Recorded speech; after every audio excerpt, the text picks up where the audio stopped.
तो दोस्तों आज हम लाए हैं कंस्ट्रक्शन के काम में इस्तेमाल होने वाली मज़ेदार मशीनों और तकनीकों की जानकारी लेकर, जो कि वाकई में आपका काफ़ी ज्ञान बढ़ाने वाली हैं। तो इस वीडियो को शुरू से लेकर अंत तक पूरा जरूर देखिएगा ताकि आप कोई भी महत्वपूर्ण जानकारी मिस ना कर दें।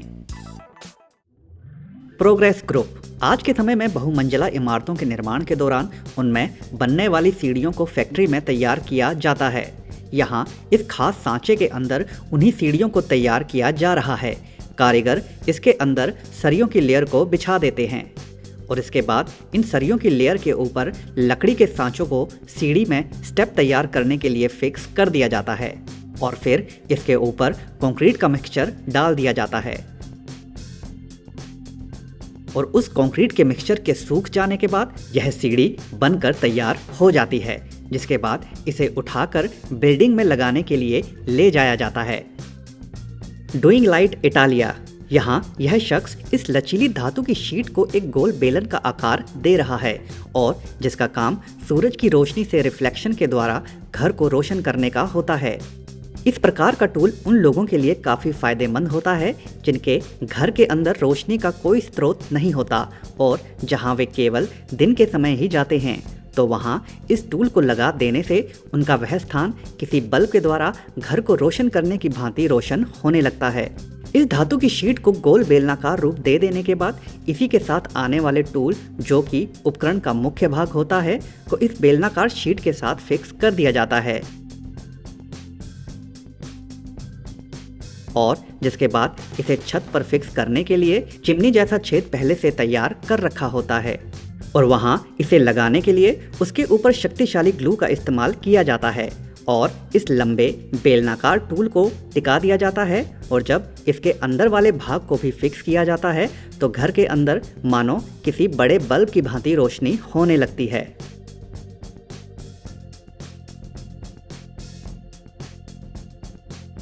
फेंस सिस्टम्स KFT इस प्रकार की तकनीक शायद ही आपने पहले कभी देखी होगी।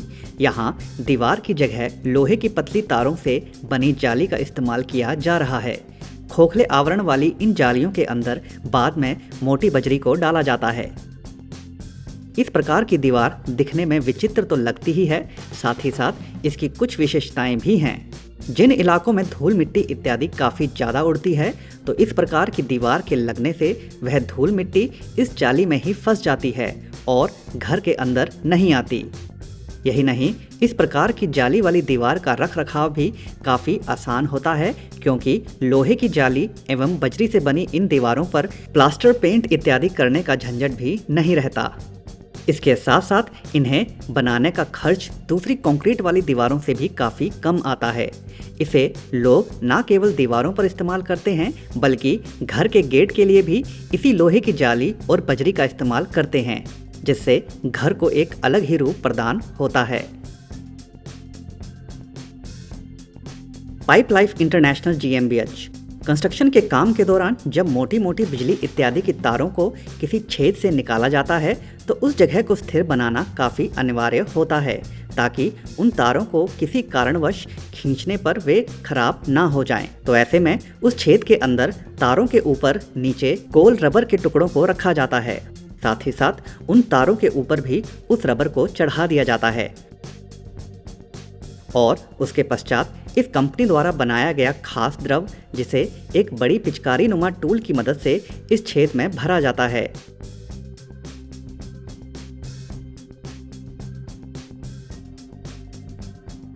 इसे पूरी तरह भर देने के बाद इस द्रव को कारीगर दबा दबा कर दीवार के बराबर समतल कर देता है। वूबा रेसिन प्रोडक्ट्स पानी के इस फर्श पर गिरते ही यह फर्श तुरंत ही सूख जाता है।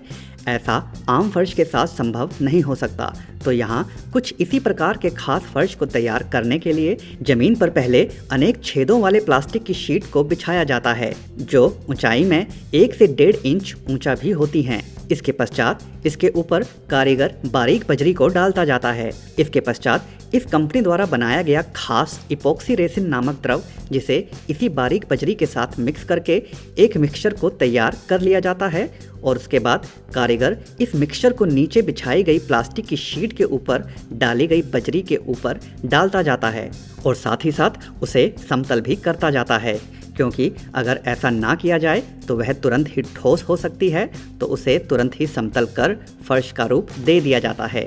और उसके बाद इस फर्श के ऊपर आप वह सभी प्रकार के क्रियाकलाप कर सकते हैं जो दूसरे आम फर्श पर आप करते हैं, लेकिन इसके ऊपर पानी टिकता नहीं है क्योंकि वह इसके नीचे लगी प्लास्टिक की जाली में पहुंचकर बाहर निकाल दिया जाता है। Stone rap. यह शख्स इस बॉक्स में से कुछ पत्थर के टुकड़ों को बाहर निकालता है जो पहली नज़र में किसी पत्थर की ही भांति प्रतीत होते हैं, मगर इन्हें कृत्रिम रूप से फैक्ट्री में तैयार किया गया होता है। इस प्रकार के कृत्रिम पत्थरों को कई लोग अपने घरों के अंदर दीवारों पर लगवाते हैं, दीवारों को एक अलग रूप देने के लिए। तो यहाँ कारीगर कंक्रीट मिक्सचर को तैयार कर लेने के बाद इन कृत्रिम पत्थरों को दीवार पर लगाता जाता है। इन्हें दीवार पर लगाना तो सरल होता है, मगर इसे लगाने वाले कारीगर का भी इस काम में थोड़ा माहिर होना अनिवार्य होता है, ताकि इन अलग अलग प्रकार के पत्थरों को वह दीवार पर लगाकर एक सही डिज़ाइन उभार सके। इन्हें दीवार पर लगा देने के बाद इनके जोड़ों वाले भाग को एक शंकुनुमा कीप में सीमेंट डालकर भरा जाता है, दीवार को फिनिशिंग प्रदान करने के लिए।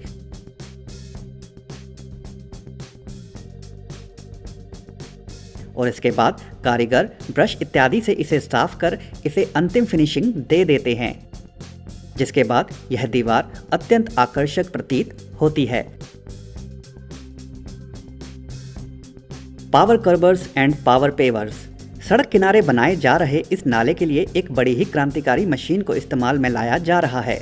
सड़क के किनारे नाले के तल को बना देने के बाद इस मशीन के माध्यम से दोनों तरफ की दीवारों को बनाया जा रहा है, जिसके लिए नाले के दोनों तरफ पहले से ही सरियों की लेयर को खड़ा कर रखा होता है, जिसके बाद इस मशीन में निरंतर कंक्रीट के मिक्सचर को डाला जाता रहता है और यह मशीन धीरे धीरे चलते हुए उन खड़े किए गए सरियों के ऊपर कंक्रीट मिक्सचर को भरती जाती है और साथ ही साथ उन्हें ठोस भी करती जाती है।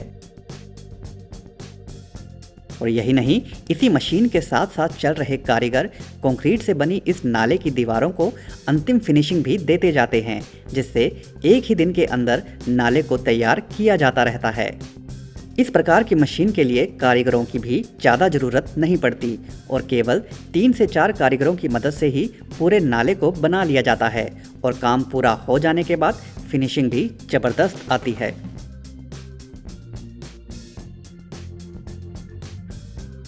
साइवर्ट SE। यहाँ इस कंपनी द्वारा इपॉक्सी रेसिन नामक द्रव का प्रयोग करके सीढ़ियों को अंतिम फिनिशिंग दी जा रही है। कारीगर सीढ़ी की सतह पर शक्तिशाली ग्लू लगाता जाता है और फिर कारीगर इसके ऊपर बनाए गए इस मिक्सचर को लगाता जाता है।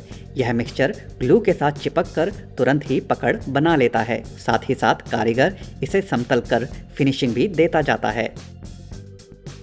कारीगर पहले सीढ़ी के ऊपर इसे लगाता है, बाद में वह इसे सीढ़ी के साथ वाली जगह पर भी शक्तिशाली ग्लू लगाकर इस मिक्सचर को लगाता जाता है। हालांकि सीढ़ी के किनारों पर पहले से ही एल्यूमिनियम की छड़ें लगाकर रखी गई होती हैं ताकि इस सीढ़ी के किनारे सुरक्षित रहें, इन्हें लगातार इस्तेमाल करते रहने के दौरान।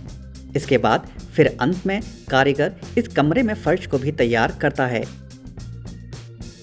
जिसके लिए वह पहले फर्श को सीमेंट के घोल से चिकना एवं समतल बना लेता है और उसके सूखने पर शक्तिशाली ग्लू को लगाकर उस पर भी इपॉक्सी रेसिन वाला कंक्रीट मिक्सचर डाला जाता है और उसके बाद यह कमरा विचित्र एवं अत्यंत आकर्षक नजर आने लगता है।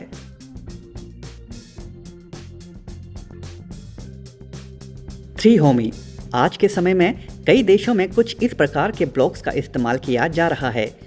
इन ब्लॉक्स को एक विशेष आकार में तैयार किया गया होता है, जिसके कारण जब इन्हें एक के ऊपर एक रखा जाता है तो यह आपस में लॉक हो जाते हैं, जिससे इन्हें आपस में पकड़ बनाए रखने के लिए सीमेंट इत्यादि की आवश्यकता नहीं पड़ती। साथ ही साथ इनके अत्यधिक मोटा होने के कारण एक दीवार को तैयार करने में भी केवल कुछ ही मिनटों का समय लगता है। यूं तो इन ब्लॉक से बनी दीवार मजबूत होती हैं, मगर इन्हें और अधिक मजबूत बनाने एवं इन्हें फिनिशिंग देने के लिए इनके ऊपर प्लास्टर कर दिया जाता है और खिड़की, दरवाजे इत्यादि भी लगा दिए जाते हैं, जिसके बाद केवल एक ही दिन के अंदर यह छोटा कमरा बनकर तैयार हो जाता है।